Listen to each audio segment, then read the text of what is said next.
chance, but I love Hawk Harrelson. Yes.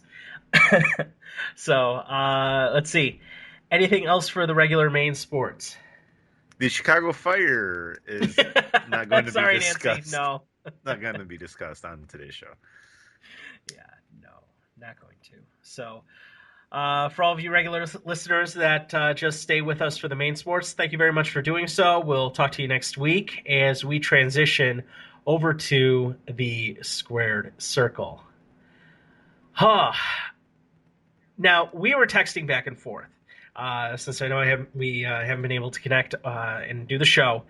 I was really frustrated with everything that was going on post Survivor Series, and I feel, My God, post SummerSlam, it's been bad since SummerSlam. oh, yeah, it's been. I they had enough compelling things to happen going into Hell in a Cell and Survivor Series, and even to an extent TLC. But wow, I get that. I get that it's a story, and I get that it's not it's not real. But and maybe I'm being way too over analytical on this, but if John Cena had real power, I would, if I was him, I would have called for a title defense on Raw. I would have and threatened to strip him of the championship. I would have used that power and abused that power to give people what they wanted, and it was it was frustrating. Your take on everything going up from You mean that because had Brock hadn't been around, or what are you saying? yes, he had been completely absentee, and he hadn't droughts of not fighting or even appearing longer than when Daniel Bryan was champion right after WrestleMania. Yeah, at first I didn't mind it. A lot of people on Twitter complained. At first I didn't mind it because um, I thought it makes it more special when he comes out. I mean, I know it's different eras, but in the late '80s, early '90s, Hogan was never on every show. It was a rare occasion, like, oh my God, it's Hulk Hogan. He's on tonight. Um, so I kind of felt like it brought me back to that a little bit, where like, oh, it's special when Brock's on.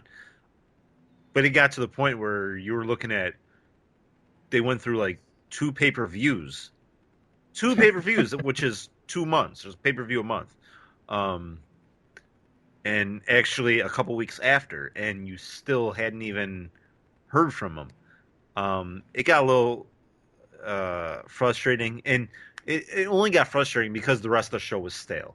If Yes. Raw was, if they were putting out a good Raw, that's fine, whatever. But because the rest of the show was stale, you really wanted to see Brock because he is entertaining. Paul Heyman is entertaining. Yes. So yeah, I agree with you. It got frustrating, but you know what? They knew this was going to happen. It was in his contract that he was only going to work so many days, and they decided to put the belt around his waist. They've really built him as a legendary champion. I mean, he has destroyed what some consider the greatest champion of all time in John Cena. I mean, he's destroyed him twice. Not, a lot of heels use, you know, tricks or whatever to beat their opponents. I mean, Brock is a Brute heel strength. who did it clean and just, yeah, brute strength destroyed the top face for the last 15 years. I Eat, mean, sleep, conquer, repeat. yeah, um so you want to see that. Like he is something special. And it just I wish he was on more. You're right. But I mean, what are you gonna do about it? I have other complaints about Raw. It's been so bad. I have other complaints besides Brock. I mean, the whole dragging out the thing of basically Team Cena versus Team Authority.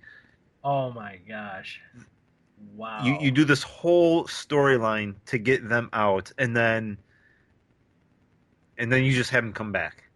Well, we're just going to do this to get them back. Then what was the whole purpose of Survivor Series. What was the purpose of Survivor Series? Yeah, To fire I those three guys who came back tonight on SmackDown and are now all in the Royal Rumble? Oh, I didn't see that one coming at all. yeah, you didn't telegraph that one. Don't make it so like wrestling is the best. WWE is the best when you can't predict it. That's why it was kind of great when Brock destroyed Cena, when Brock beat The Undertaker. It was shocking. No one thought that was going to happen. That's what made it great. You know what everyone thought? Everyone thought Ryback was going to win his match to get into the Royal Rumble. Everyone thought that Ziggler was going to win his match to get in the Royal Rumble. We all knew it. Like, what are you doing? Right, like Daniel Bryan's not going to win, Right. and not get in the Royal Rumble. You finally got your roster back from injury, and oh, what are you going to do? Not going to let him in? I'm excited. This is my first Royal Rumble. After watching Raw and hearing about some of the different Have you highlights, watched any older ones on? I'm going to be going back and doing so. I want to see Ric Flair in it. I definitely want to see Hogan. My Uh, favorite is, I believe it's 91, and Hogan wins it, and it's like my all-time favorite. There's a part in it where Hogan and Warrior go at it when they're the top two faces. They clear the ring, and it's just the two of them in the middle of the ring, and it's just the whole like that's probably my all-time favorite. So maybe go back and check that one out because Hogan's in it. Flair's not in that one. I think Flair didn't come out till like 93, 94, but yeah. So it's to me it's the best pay-per-view because it has the best match. nice. Yes, I'm excited. A lot of predictions out there for our boy, the beaten and downtrodden Damien Sandow. Some things to happen there. I've stayed fairly spoiler free on Royal Rumble, so I'm very excited to see it full circle to see the full road. Excuse me, to WrestleMania. I'm I was texting my cousin this, and I said, would the Royal Rumble be more interesting because of it'd be more a little more unpredictable if the winner did not get a guaranteed shot at WrestleMania? Because the fact that there's going to be a guaranteed shot, in my eyes, there's only two possible winners now. In my eyes, it's either going to be Roman Reigns or Daniel Bryan. I can't see anyone else winning. If you take away, let's say the winner does not get an automatic match to headline WrestleMania, but and then someone told me like, well, then what do you do it for? Well, they used to do it for even the champion wrestled in it. It wasn't a guaranteed. The winner didn't get a guaranteed shot, but it would kind of boost your rankings.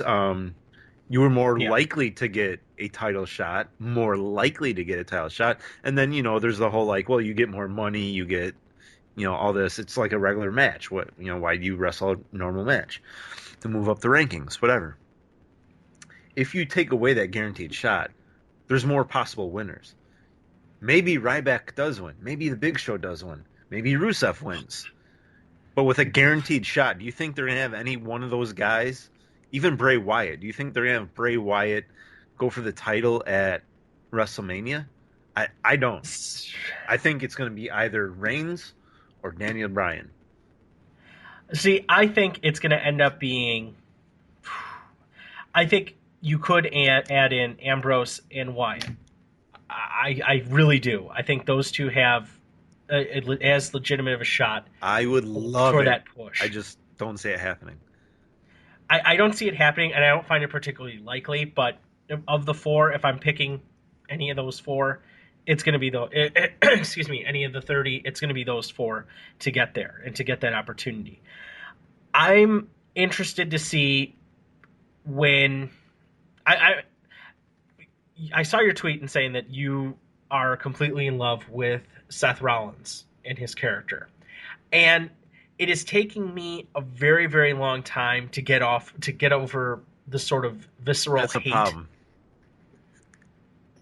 That's a problem. What? If it's taking you a long time to get But and just to kind of take a step, I kind of took a step back away from myself, and I think I'm like, okay, let's take out the fact that he's from Iowa. Sorry, Matt. And that sense of entitlement that I've seen a lot of individuals and have come across a lot of individuals that just is out there in Iowa. Sorry, Matt, not specifically meaning you. So that taking all of that aside and just looking at him and his character, I get it. I really get it, and he's good for business.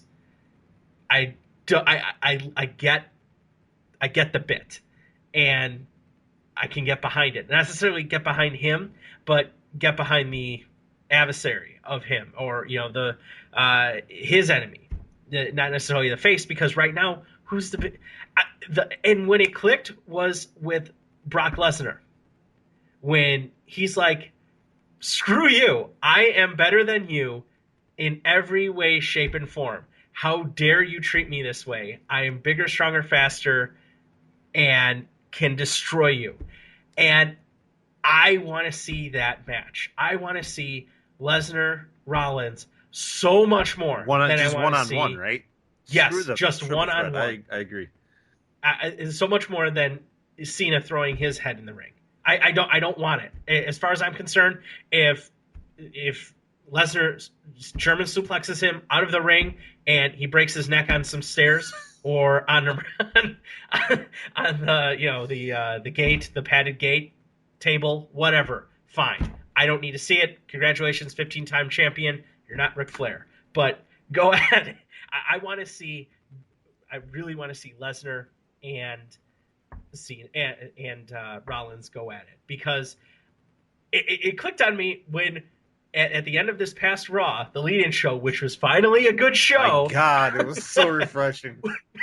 When Lesnar came charging out for Rollins, I'm like, yeah, I want to see you kill him. I want you to destroy him. I want you to have at him and conquer Rollins. I want to see that. And that's what I've been waiting for. That's what I've been missing, and that's what I've needed to really get me over the hump. Because Cena, no, I don't need you. Your negotiation tactics suck. You're a pushover, and I get it. You're a corporate guy. You are a corporate face, and I get it. You play by the rules. But, sorry. I'd rather see somebody that can whoop your... I want to see the person that whoops your ass, see what he can do to somebody whose ass I want to see whooped. So, I get it, and I like it. I think it would be a great match, too. I mean, Rollins, to me, great in the ring. Because of his character, because of the type of heel he is, they don't allow him to kind of be that, he has to cheat to win. I mean, that's his character. He kind of has to do that. But, like, when he does have a match, like, at a pay-per-view, they let him wrestle, and he is good. On the mic, I catch a little CM Punk on the mic. Not as good as CM Punk, but I catch a little of it on the mic.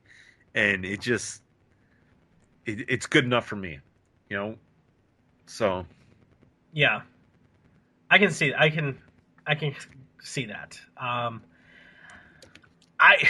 That whole Money in the Bank thing, I think it's tiring. I think it comes to a head this Sunday too. I think either Cena or Lesnar wins, but something will happen where Rollins will still have his wits, kind of, and cashes in and wins the title. That's my prediction. Is Rollins walks out of Rumble with the title around his waist, losing first. I mean, I think whether Cena pins Lesnar, and then it gets cashed in. Something, it would have to be something where Rollins is on the outside of the ring, so Cena doesn't see him, gets the pin. He cashes in, curb stomp, and you've changed titles twice in the matter of 10 seconds. I think it's going to be something like that. That's my I prediction. think I